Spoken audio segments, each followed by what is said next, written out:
Picture a forest. Not the forest we know today, with their hiking trails and park rangers and the distant hum of a highway. A real forest. Dense, old, loud with insects, thick with the smell of rot and rain and animal. The kind of forest that exists only in a handful of places now but once covered most of the world.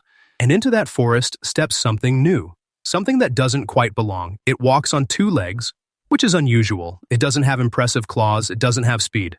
Compared to almost everything else sharing that ecosystem, it's physically underwhelming, but it carries something. A stick with a sharpened stone at the end, and it moves in a group, and the group is loud, and they leave smoke behind them wherever they go. For a moment, picture you're not the human. You're watching the human. What do you make of it? That question sounds playful, but the science behind it is genuinely strange and underexplored. Because when modern humans emerged and spread across the planet over the last 100,000 years or so, they didn't enter empty ecosystems. They entered worlds that were already full of megafauna that had been evolving for millions of years, full of predators that had long ago sorted out their place in the food chain, full of prey animals with finely tuned instincts about what to fear and what to ignore. And then humans showed up, and everything got rearranged. Here's what makes this especially interesting. Most of those animals had never seen anything like us before. We weren't just a new predator. We were something outside of every category that animal brains had ever developed.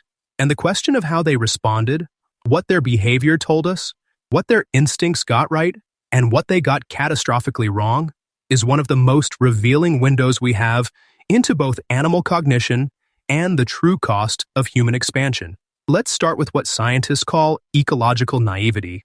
It's a technical term for a surprisingly simple idea. An animal that has never encountered a particular threat has no learned or evolved response to it. Its threat detection system, which is usually extraordinarily precise, has a blind spot, and that blind spot can be fatal. The clearest modern example of this is what happens when invasive predators arrive on islands. When cats were introduced to certain Pacific islands, the native bird populations didn't flee. They didn't even act alarmed. They'd walk right up to the cats. Within a few generations, some species were extinct. Not because the birds were unintelligent, but because their intelligence was tuned to a different set of threats. They'd evolved with no land predators, and nothing in their biology told them that the thing sitting in front of them was dangerous. Now extrapolate that backward. For most of the megafauna that early humans encountered, especially in regions humans were entering for the first time, the situation was essentially the same. These animals had spent tens of thousands of years refining their responses to lions, to wolves, to crocodiles. They knew what fast looked like. They knew what fangs meant. They knew how to read the body language of a charging predator. But a small group of slow, oddly shaped bipeds walking toward them in broad daylight, making noise, waving things, that didn't match any existing template for danger. There's compelling fossil and archaeological evidence for this. When humans first arrived in Australia roughly 50,000 years ago, the continent was home to enormous animals.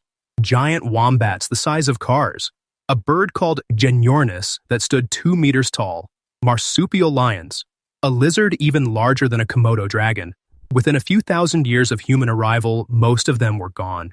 The leading theory isn't disease. It isn't climate change alone. It's that these animals simply had no reason to run. They'd never met a hunter like this before.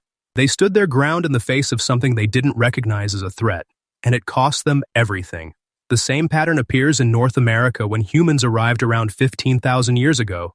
Woolly mammoths, mastodons, giant ground sloths, American camels, short-faced bears, gone within a relatively narrow window, tracking closely with evidence of human presence. Animals that had survived ice ages, that had adapted to dramatic environmental shifts over millions of years, couldn't adapt to us. Not because we were overwhelmingly powerful, because we were unrecognizable. But ecological naivety is only half the picture. Some animals did recognize the threat, and those animals tell a different story. The African megafauna survived. Elephants, lions, hippos, rhinos. These are animals that evolved alongside early hominids over hundreds of thousands of years. They watched the ancestors of modern humans develop, slowly and incrementally. And their behavior reflects that long education. African elephants are among the most sophisticated animals on Earth at reading human signals. They distinguish between human languages, between adult and child voices, between the smell of a Maasai warrior who herds cattle near them and a Kamba farmer who doesn't.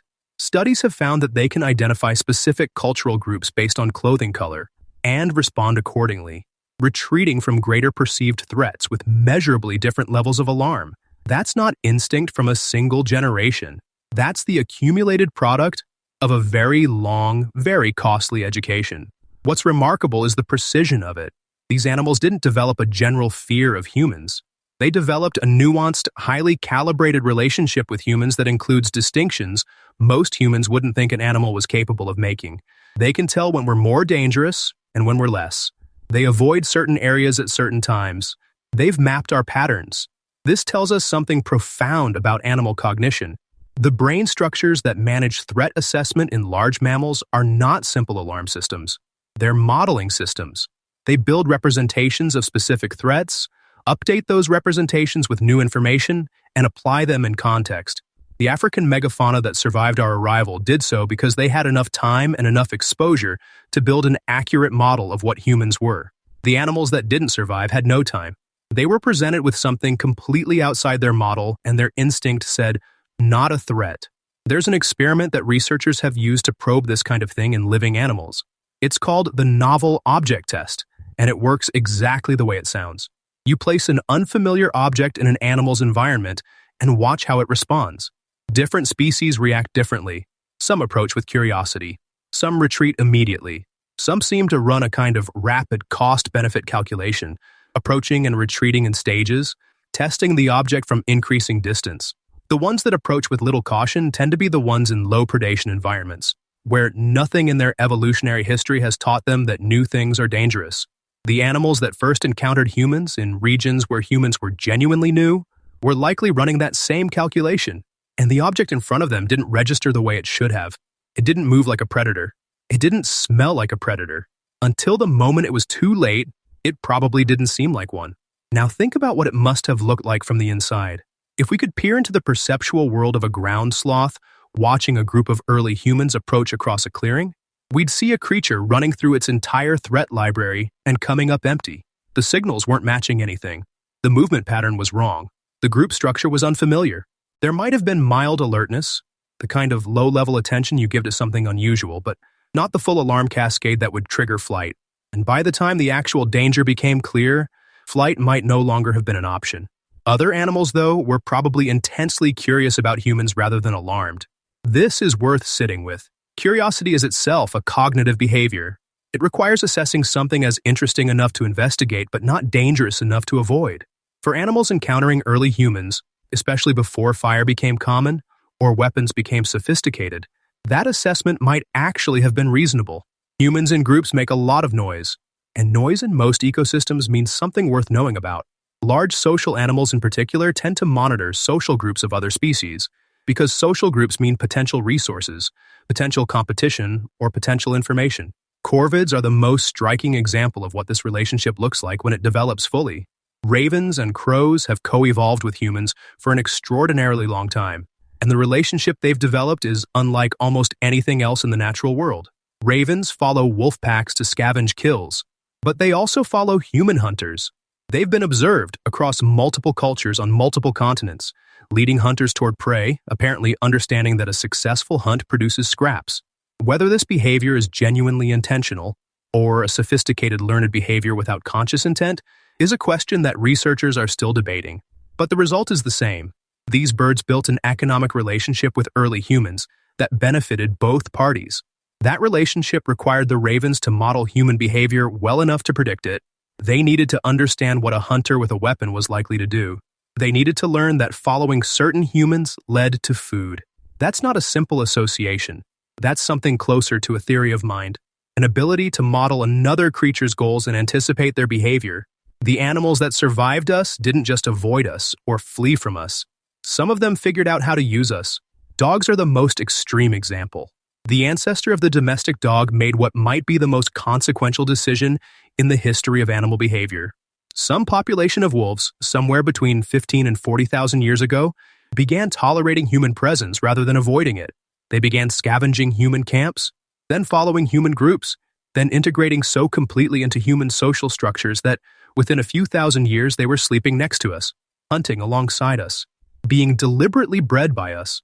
The domestication of dogs is usually framed as something humans did, but the behavioral preconditions had to exist on both sides. Wolves had to be reading humans accurately enough to recognize them as potential partners rather than competitors or threats. What the other wolves saw when they watched those proto-dogs approach a human camp and not get killed, we can only guess at. But the dogs that stayed read something correctly that the ones that fled did not. And this gets at what might be the deepest truth buried in this question. The animals that encountered early humans for the first time were not encountering a species. They were encountering a category error.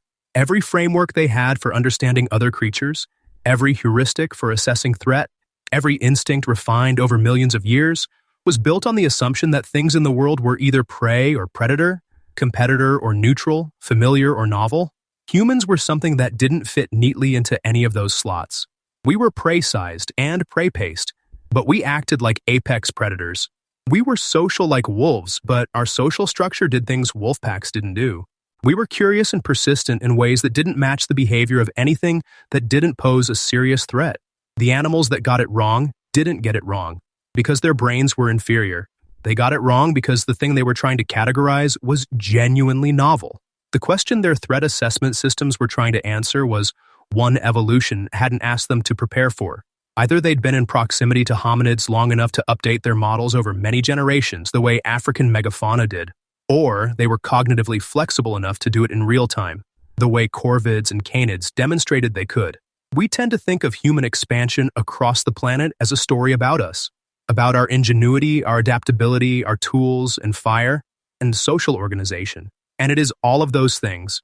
But it's also a story about what it looked like from the other side, about creatures whose brains were good enough to navigate every challenge the world had thrown at them for millions of years, and then suddenly facing something those brains simply weren't built to see. Some of them stood still when they should have run. Some of them ran when they could have stayed. And a few, a remarkable few, looked at this strange new creature walking upright through the trees and decided to follow it home.